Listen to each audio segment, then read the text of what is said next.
Hello students.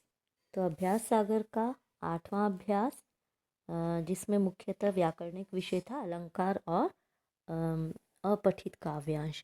तो अलंकार किस तरह से उसके प्रश्न आएंगे ये हमने साझा किए, और कैसे याद रखना है वो आपने ध्यान रखना है। साथ ही साथ अपठित काव्यांश का ढंग क्या है करने का, जिससे कम समय लगे और आसानी से हो जाए। तो वो पहले प्रश्नों को पढ़ना है, फिर काव्यांश पढ़िए, फिर आप जहाँ वो पंक्ति लिखी गई है वहाँ ढूंढिए, आपको उत्तर मिलेगा, है ना। तो इस ढंग से आपने करना है। और साथ ही साथ आपने यहाँ पर प्रश्न 10 जो कि आओ दोहराए हैं। तो आओ दोहराए हम पहले भी पढ़ चुके होते हैं, तो बार बार दोहराना पड़ता है चीज़ों को। तो ये तो आप समझ ही चुके होंगे।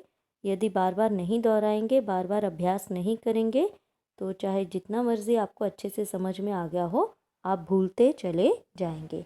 तो भूलना नहीं है, समय का सदुपयोग करना है और अच्छे से पढ़ना है। तो 10वां प्रश्न देखिए, निम्नलिखित वाक्यांशों के लिए एक शब्द लिखिए। देखिए, जो सबके साथ समान व्यवहार करे, जो सबके साथ समान व्यवहार करे, उसे हम क्या कहेंगे? सदाचारी। यहाँ पर लिखेंगे, ठीक है, सदाचारी।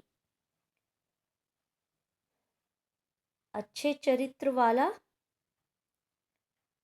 सचरित्र, सचरित्र, ठीक है। स फिर आधा च फिर चरित्र लिखेंगे, ठीक है, सचरित्र। जो अपने पैरों पर खड़ा हो, उसे कहते हैं हम स्वावलंबी। किसी वस्तु का बढ़ा चढ़ाकर वर्णन करना। देखिए, अभी हमने कौन सा अलंकार पढ़ा? किसी वस्तु का बढ़ा चढ़ाकर वर्णन करना मतलब अतिशयोक्ति, है ना। जो कड़वा बोलता हो, जो कड़वा बोलता हो, कटुभाषी, ठीक है। तो एक बार फिर सुन लेंगे। जो सबके साथ समान व्यवहार करे, सदाचारी। अच्छे चरित्र वाला, सच्चरित्र। जो अपने पैरों पर खड़ा हो, स्वावलंबी। किसी वस्तु का बढ़ा चढ़ाकर वर्णन करना, अतिशयोक्ति। जो कड़वा बोलता हो, कटुभाषी। प्रश्न 11 आप देखेंगे, नीचे लिखे वाक्यों को शुद्ध रूप में लिखिए। तो ये अशुद्ध वाक्य हैं, आपने शुद्ध करके लिखना है। तो देखें अब इसमें अशुद्धि क्या है और कहाँ है।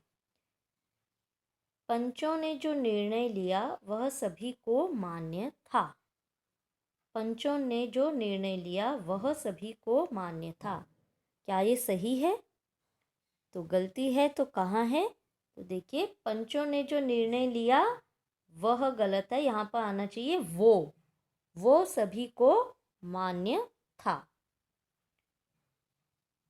वह गुनगुने गर्म पानी से स्नान करता है। वह गुनगुने गर्म पानी से स्नान करता है, इसमें कहाँ अशुद्धि है? यहाँ अशुद्धि कहाँ है? वह गुनगुने पानी से स्नान करता है, गरम यहाँ पर नहीं आएगा, ठीक है। वह गुनगुने पानी से स्नान करता है, ठीक है, गरम नहीं होगा, गुनगुना भी तो गरम ही है, ठीक है। तो वह गुनगुने पानी से स्नान करता है। उसके तो सारे इरादों पर पानी बह गया। तो यहाँ कहाँ अशुद्धि है? ये तो पढ़ते ही नजर आ रहा है। उसके तो सारे इरादों पर पानी फिर गया लिखते हैं, बह गया नहीं लिखते, ठीक है। उसके तो सारे इरादों पर पानी फिर गया। उसके तो सारे इरादों पर पानी फिर गया, बह की जगह क्या आएगा? फिर गया। वसंत ऋतु अच्छा लगता है। तो वसंत ऋतु अच्छा लगता है, ये सही है, इसको ऐसे ही लिखेंगे। उसका प्राण निकल रहा है, तो उसका प्राण निकल रहा है लिखेंगे कि उसके प्राण निकल रहे हैं, ठीक है, उसके प्राण निकल रहे हैं। तो इसको आप देखेंगे। देखिए उत्तर प्रश्न 10 का, सदाचारी, सचरित्र, स्वावलंबी, अतिशयोक्ति, कटुभाषी, और 11वां प्रश्न, ठीक है, पंचों ने जो निर्णय लिया वो सभी को मान्य था। वह गुनगुने पानी से स्नान करता है, उसके तो सारे इरादों पर पानी फिर गया। वसंत ऋतु अच्छा लगता है, उसके प्राण निकल रहे हैं। तो ये आपने क्या करना है, अभी बैठकर पेंसिल लीजिए और लिखना शुरू कीजिए, और साथ के साथ ये वाक्यांशों के लिए एक शब्द ये याद कीजिए, ठीक है।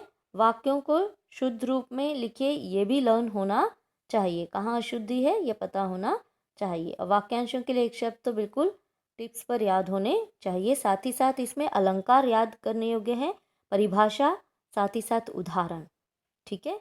और बाकी जो भी है पहचान कैसे करेंगे वो भी ध्यान रखें, जो वीडियो में बताया है उसको सुने बार बार और फिर याद रखें, ठीक है। तो आज के लिए इतना ही, क्योंकि अभी आपने लिखना भी है। तो कल फिर हम अगले वीडियो में अगले प्रश्नों के साथ प्रस्तुत होंगे। Till then bye and thank you.